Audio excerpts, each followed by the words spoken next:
Multiple sclerosis, or MS, only affects 400,000 individuals nationwide. However, the impacts on the central nervous system result in a broad range of symptoms and functional impairments. Infirmary Health's multidisciplinary Neuroscience Center of Excellence has decades of experience in helping properly diagnose individuals with MS. Dr. Elizabeth Minto, a neurologist with Coastal Medical Group, is a designated partner in MS care with the National Multiple Sclerosis Society. She joins us to discuss symptoms, guidance on obtaining a proper diagnosis, and the importance of choosing a care provider with expertise in MS. Welcome to LifeCast by Infirmary Health. My name is Prakash Chandran. Dr. Minto, thank you so much for joining us today. I really appreciate your time. Let's get started with the basics. What exactly is multiple sclerosis? Hello, and thank you for having me. MS is a complicated and relatively mysterious diagnosis that affects the nervous system. So the brain, the spinal cord, and the optic nerve, which is the stalk that connects the eyes to the brain. It is thought to be because of an immune system dysfunction, whereby your immune system that should be protecting you from outside influences like splinters and viruses and bacteria, for some reason cross-reacts and starts to attack your own body's nervous system tissues. It is a chronic disorder that can be managed with medications and other treatments to try to help suppress the inflammation and the damage done by the immune system. Okay, and before we get into signs and symptoms and diagnosis, I'd love to understand a little bit more around if there are risk factors or common risk factors for multiple sclerosis. So as I mentioned, MS is somewhat mysterious, meaning that we don't know of any particular thing that causes it or triggers it to happen in individuals. MS attacks something in the nervous system called myelin. Myelin is the insulation around our nerve fibers. I think of it kind of like our phone charger cable. There's a wire inside that's wrapped by rubber so that we don't get shocked. The insulation or the myelin is what gets damaged in MS. And so that immune system going haywire is thought to be caused by some immune reaction, probably with a prior viral infection. There's a lot of mounting evidence that prior infection with something called Epstein-Barr virus may be what triggers the immune system dysfunction that causes MS. There is also a lot of evidence that this triggering of the immune system by a viral infection probably happens prior to adolescence. And this is some really interesting data. People who live farther from the equator have a higher incidence of developing multiple sclerosis, and people that live closer to the equator have a lower incidence of developing MS. We think that has something to do with vitamin D levels and sun exposure. Obviously, if you live closer to the equator, you're in the sun more, so your vitamin D levels are higher. But there are a lot of studies that have shown that patients who move from areas closer to the equator to areas farther from the equator pick up that increased risk of living farther from the equator if they move prior to puberty, but they retain that lower risk of developing MS if they move after puberty. So there's some kind of circumstantial evidence, if you will, that MS is triggered by some exposure to probably a viral infection prior to puberty. And then the immune system damage starts to become apparent a little later in life. Typically in your 20s or 30s is when first MS symptoms appear. I wanted to ask a little bit more about potentially the signs or symptoms that lead people to start a conversation with their physician in the first place. Like what are the most common things that we see? This is such an important question because I think there are so many various symptoms that MS can cause that a lot of times I'll see a patient for a possible diagnosis of MS and they've looked up their symptoms on the internet and have become convinced that MS is the explanation for all of their symptoms. The symptoms of MS are incredibly variable from one patient to the next, depending on where the inflammatory damage from this disease occurs in the brain. That's going to determine what symptoms a patient has. So if a patient develops inflammation in their optic nerve, they would be expected to have loss of vision in that eye for some days or weeks before it starts to get better.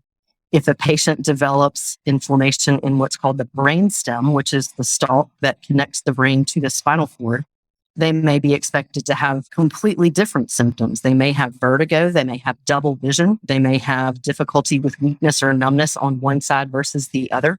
And so really where the lesions occur in MS is what dictates what symptoms it causes. What is not typical for someone with MS are what are called generalized or vague symptoms. So just being dizzy or just having headaches or having generalized fatigue and malaise.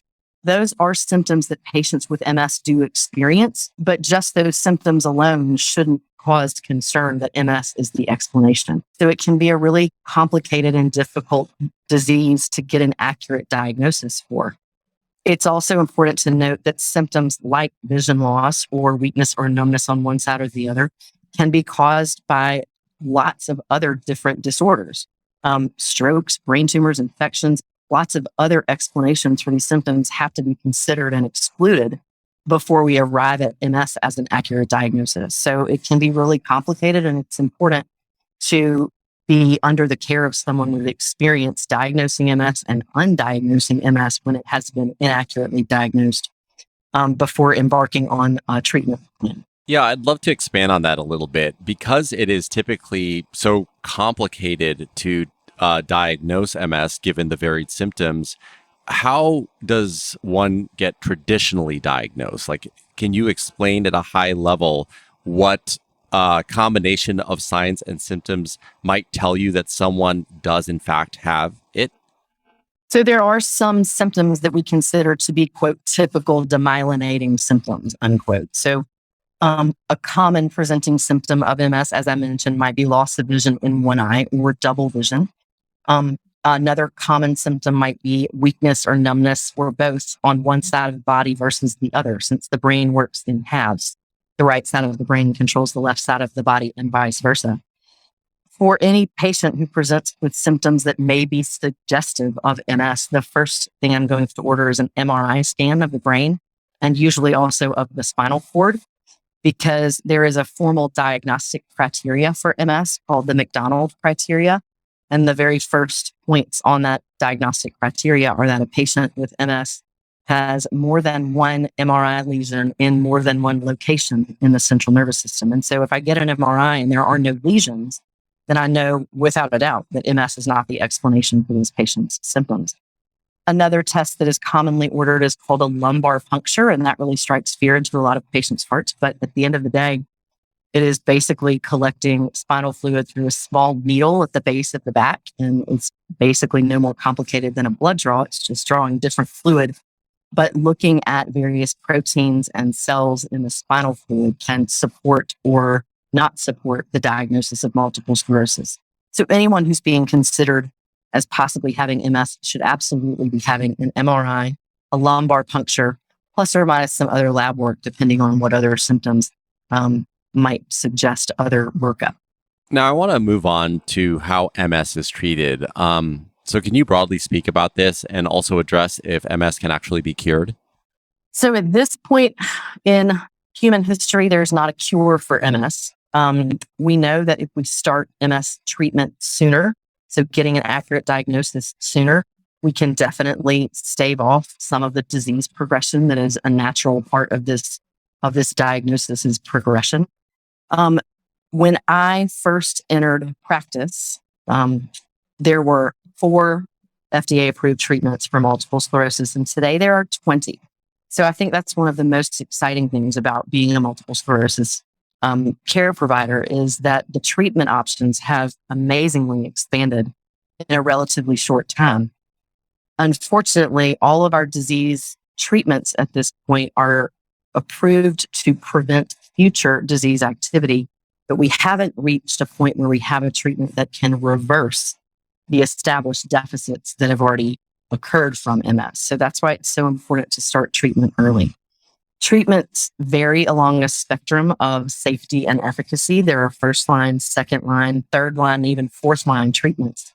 So basically, it's recommended that each patient with MS have a detailed discussion with their neurologist regarding which treatment makes the most sense to best balance safety and efficacy for their particular MS symptoms and MRI findings. And then that patient and their neurologist are basically in a long-term relationship to follow their symptoms, follow their surveillance imaging. And if their MS is flaring up or their MRI is changing despite the treatment that they're on, it would be recommended that they escalate to the next tier of MS therapy. So there are oral therapies or pills, there are injectable therapies or shots, and there are IV therapies or infusions.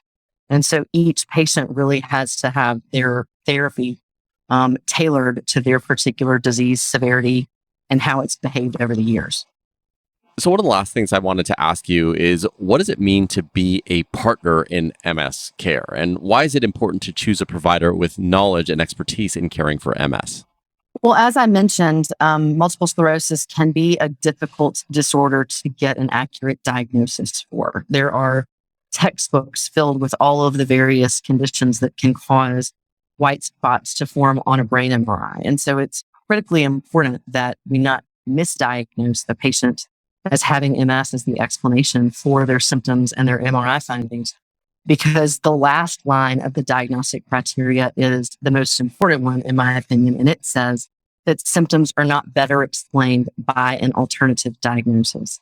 So the designation of being a partner in MS care is basically a title given by the National Multiple Sclerosis Society, just indicating that they have vetted me and my office staff and the other partners in MS care as having experience in diagnosing and treating patients with MS, and also having a priority that not only are we just prescribing medication and ordering surveillance MRIs and lab work, but also really treating and helping support the whole patient and their family and caregivers by creating a multidisciplinary team that may include physical therapists, neurologists, neuropsychologists, to make sure that all of the patient's symptoms are being managed and not just their medication needs. You know, there's probably going to be people listening to this who might have themselves or for a loved one have a relatively new MS diagnosis. And I was wondering if you could broadly speak to living with MS and what patients can expect. I'm really glad you asked that question. It's a really complicated one, but when I diagnose a patient with MS for the first time, you can imagine it's a bit overwhelming, and the patient wants to know, am I going to be in a wheelchair? Should I have children? Am I going to be able to work? And those are very fair questions. My first reassurance to any patient who has been newly diagnosed with MS is, yes, you are going to be able to live with this disease. It is a heavy psychological burden to carry to know that you have an unpredictable and progressive neurologic disease, but it is also comforting to know that there are so many treatment options and that there's going to be a partner walking this walk with you to make sure that you're on the right treatment. And if things change, then your treatment changes. Patients with MS likely early in their disease don't show any outward signs. So in a lot of cases, a patient with newly diagnosed MS is not going to have anyone that they work with or live with know that they have MS unless they tell them. And so it is my goal that we keep it that way for as long as we can.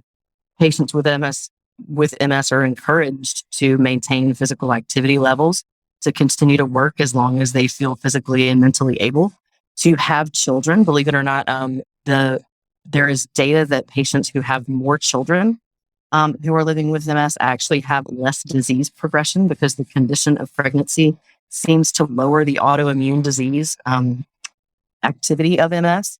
So the more often and the longer you're pregnant, the less active your MS can be. So I try to share with patients that all of these things are still very feasible while living with MS.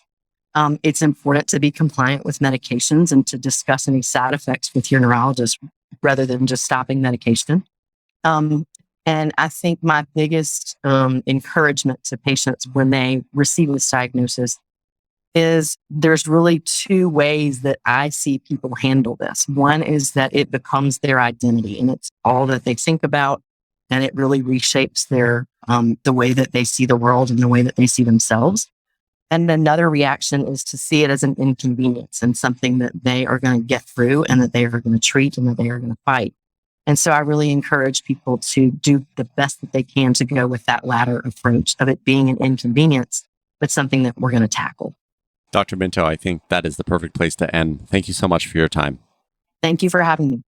That was Dr. Elizabeth Minto, a neurologist with Coastal Medical Group and a designated partner in MS care with the National Multiple Sclerosis Society. Thanks so much for listening to this episode of Infirmary Health's Lifecast.